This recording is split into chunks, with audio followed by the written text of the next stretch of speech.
So today we're reacting to one of Mr. DeMayo's new videos. And this one's called Thomas Jefferson Facts. So this is going to be perfect, so let's see what can we learn about this.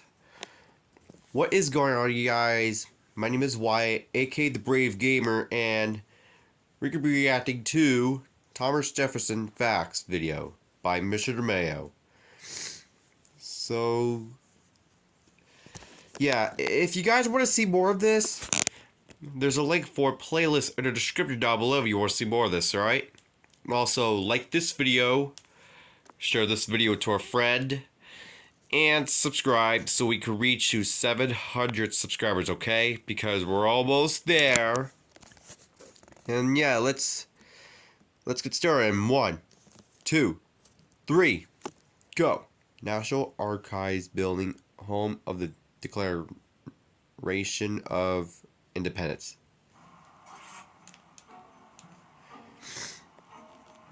Attention, this building is now closed.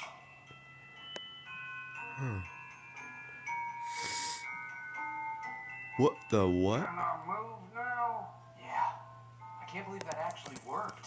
What are we doing here again? Come here, I'll show you. Well, we did videos on George Washington, George Washing Machine, Alexander Hamilton, Alexander Sandwiches, Abraham Lincoln, Blinken. So now it's time to learn about another American icon. And I figured there was no better place to learn about him than with that. Yeah, Declaration of Independence. Toilet paper. That's not toilet paper, Andy. That's the Declaration of Independence. More like the Dukelation of Poop Pants. Come on, you gotta give it to me. That was pretty good. Alright, it kinda was. But this document is one of the most important documents in American history. And whose name do you see at the bottom of it? John Hancock? No, under that one. A weird spinny circle thing? No. And under that... Wait, does that say what I think it says? Yep. Tommy Jeffs. Wait a second. Tom Jeff. It says Jefferson. Somebody ought to fix that. Well, that's just it. Thomas Jeff. Steal the Declaration of Independence and Or change Tom the name Jefferson. on it to Tommy Jeffs. Stealing the Declaration of Independence? But it's Or Tommy Jeffer. national treasure. Why'd you do that? That was weird. Oh, no reason. Or Tommy Jeffy. And the regular Don't worry. Tommy I sent Steve Thomas some power tools. Jefferson. He'll be back in a minute. So tell me Yeah. about this Tommy Jeffs. He's got to be a big deal. His name is alongside John Hancock. He totally was. And many people regard him as one of the most important people in American history. Tommy Jeffs was born in Shadwell, Virginia on April 13th, 1743. Wow. Before Virginia was a state, but instead a colony owned by Great Britain. Thomas was one of 9 children. And unlike our previous videos on founding fathers such as Washington and Hamilton, Jefferson came from a super rich family. Whoa. Peter and Jane were wealthy landowners and provided him with many opportunities, including private tutors. Who wants to learn about potthorn? And from a young age, he studied Latin, Greek, It's him again. and French. And as he grew, he learned to ride horses, play the violin, and had a passion for reading. At the age of 14, That's his medium Thomas's hair. father passed away, leaving Yeah. Jefferson with a massive amount of land, some 5,000 acres. 5,000 acres. This inheritance of land from his father made him popular amongst Virginians. But most Wow. importantly, he was now incredibly rich and could now Whoa. pursue an even better education with ease. Ugh, where's Steve? He's taking forever. Come in. Steve? Guys, come in. Hurry up, we're waiting for you. Well, I'm where you told me, but you guys aren't here. Is this Wait, Wendy's? You're in the National Archives building? National Archives. I thought you said National Arby's building. Oh, Arby's. Don't worry. I'm right next door. I'll just grab 12 roasted sandwiches and be right over. So, tell me more about this Tommy Jeffs. Well, with some money behind him, he went on to do some bigger things. With money, land, and popularity behind him, Jefferson enrolled in the College of William and Mary and began to study philosophy, math, science, architecture, and law. While there, Thomas befriended many teachers that mentored him and helped shape his incredible mind. It's reported that at this time, Jefferson read and studied for 15 hours a day. Whoa. And a violin for 3. 3 hours of violin. And spent his remaining hours eating, sleeping, and exercising. Whoa. He eventually went on to become a lawyer and notably defended cases that were against British rule. But he eventually leaned into his interest in architecture to create something he was truly proud of. Monticello, a working plantation on an area of land he inherited from his father in Virginia that he would use to build his ideal home. The name Monticello means little mountain in Italian. Jefferson chose this specific spot because it was an area of the mountain that he enjoyed visiting as a child. Jefferson designed the home and its gardens himself, despite having no formal training in designing buildings. I have a few ideas. Although he started Monticello in 1768, he continuously changed and perfected the structure as it served as his home for the remainder of his life. I think we need like 6 more water slides. But shortly before the building of Monticello, Tommy Jeffs met his future wife, Martha Wales Skelton. Hey girl, you like water slides? A talented musician and member of a wealthy family. The pair lived in Monticello after their marriage in 1772.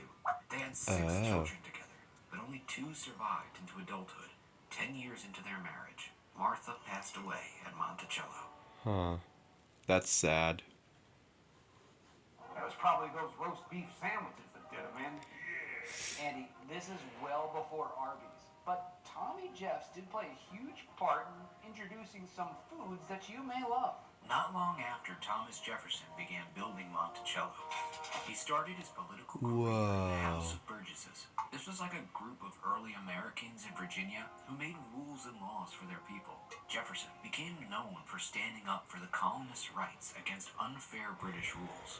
But over time, as tensions grew between the American colonies and Britain, Jefferson became known for his strong ideas about independence and the rights of the American colonies. Because of his reputation, Virginia chose him as one of their delegates to the Continental Congress. Representatives from all of the colonies gathered to discuss how to respond to things the British were doing that the colonists didn't like. I don't like the British. They call fries chips. Benjamin Franklin? Chips, crisps.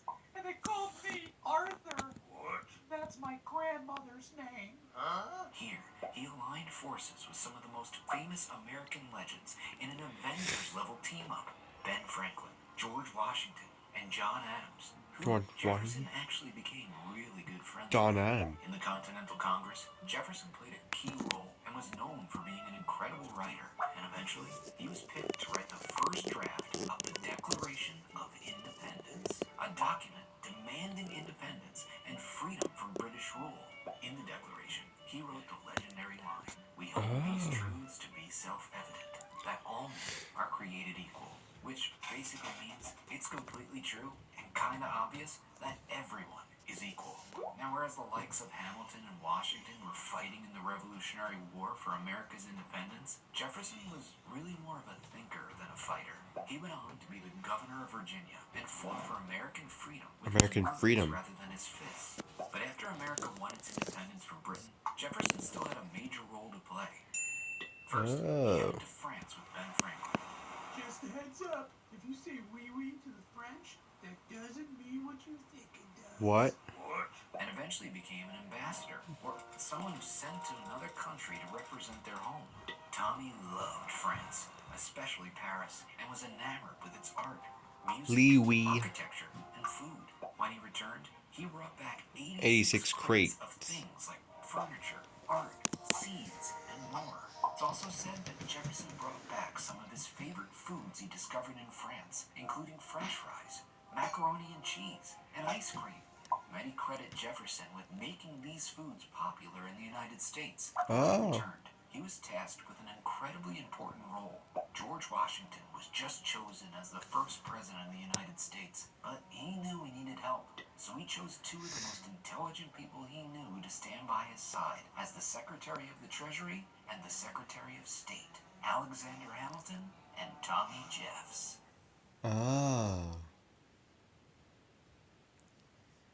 With bugs, the struggle. Okay, guys, we're back. The late great Alexander sandwiches. I wonder if he liked Huh. He probably invented the place. Why are we constantly talking about Arby's lately? Oh, here comes Steve. All right, I got a power Steve. drill, a hammer, 12 roast beef sandwiches, and an Arby's menu. I dropped What? the roast beef sandwiches on the highway, and 2 raccoons licked them, but I promise they still taste the same. Don't ask me how I know. Give me that. One declaration of into poop pants coming up. What the? No.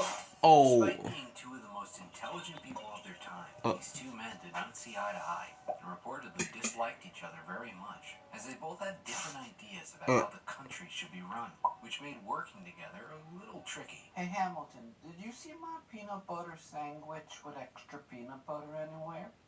No. What? After many years of disagreeing, Jefferson resigned from his position and returned to Monticello. But he didn't stay there for long. As the country was looking to elect a new president in 1796, Tommy Jeffs went toe-to-toe with his former BFF, Mr. John Adams. I say former because, well, after this time, Tommy Jeffs and Adams didn't really like each other. Now, come on, look at these two guys. It's obvious that Tommy Jeffs is going to win. He's just so cool that he lost. Tommy Jeffs lost. And due to the rules at this time, he was now vice president to John Adams. But What? fast forward 4 years, and there's another presidential election between the two BFFFFFs. Adams versus Jefferson, Part 2, Electric Boogaloo. Now, remember before how I told you Hamilton and Jefferson didn't see eye to eye? Well, in a major turn of events, they finally did. In the election of 1800, Jefferson won. There was a problem. Jefferson ran alongside his running mate, Mr. Aaron Burr. Watch my Hamilton video to get the scoop on him. Well, to summarize things, these two men were kind of tied to be president. So the vote went to the House of Representatives, who, at the time, were all leaning towards picking Burr to be the president. But in steps Hamilton, who spoke to the House and told them this. Listen, I got 2 things to say to y'all right now. Number 1, Aaron Burr stinks. Vote for Tommy Jeffs. Number 2, try to find me in my secret hiding spot. Huh. So Jefferson wins Yeah. and becomes the 3rd president of the United States.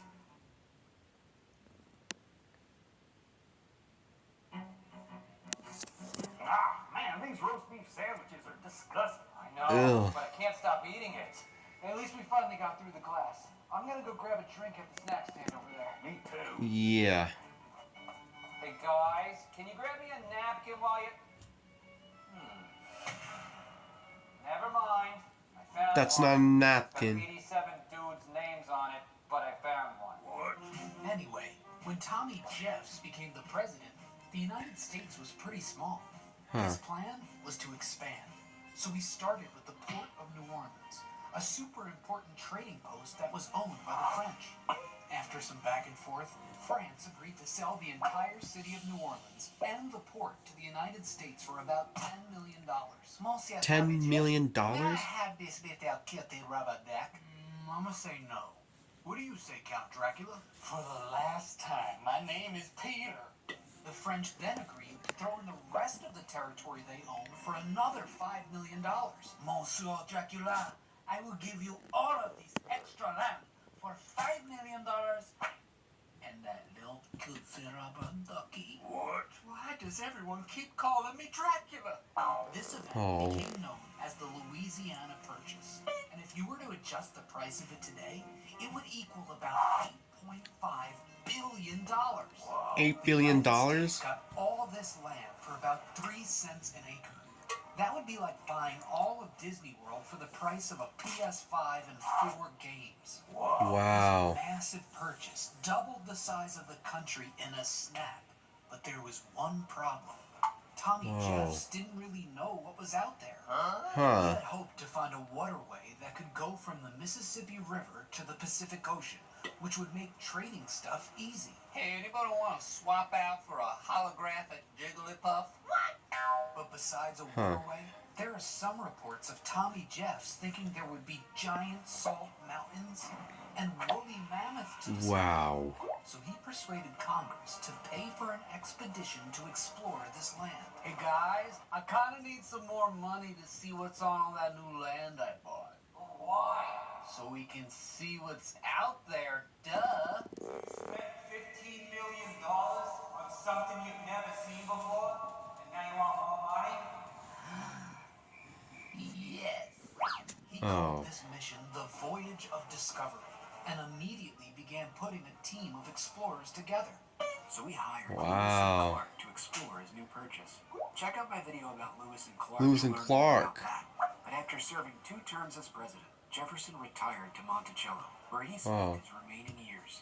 And although he and Adams had a falling out, the two reconnected years later in an exchange of letters. Jefferson later died on July 4th, Aw. 1826, on the 50th anniversary of the Declaration of Independence. Yeah. He actually died on the same day. The as 4th of John July. His death marked the passing of one of the last founding fathers and perhaps Wow. one of the most famous Americans in This history. is sad. He was buried where else but Monticello, where his grave lists 3 of his personal favorite achievements. Today, Monticello remains a historic site and a testament to Jefferson's legacy.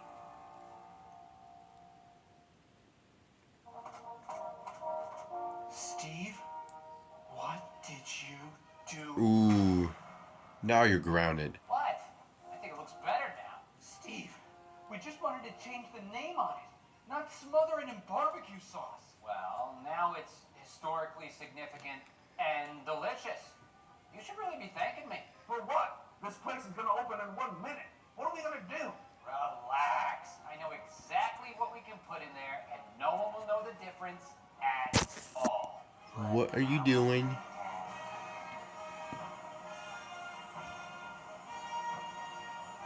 Oh, that looks good. What? Parents and teachers, Thomas Jefferson is Oh. known to have pursued equality, but in many ways, he failed to uphold his own ideas and has a really troubled past in regards to slavery. If you want to learn more about this, there's a link in the description box to a video that highlights his troubled past in an appropriate way. Okay. Hey guys, thanks for watching. Like every video of mine. Okay, so that was the end of the video. So, yeah. Like I said, if you guys want to see more of this, there's a link for a playlist in the description down below if you want to see more of this, alright? Also, like this video, share this video to a friend, and subscribe so we can reach to 700 subscribers, okay? Because we are almost there, guys. So, yeah. Anyways, that's about it. And I will see all of you in the next video. Peace. Like and subscribe.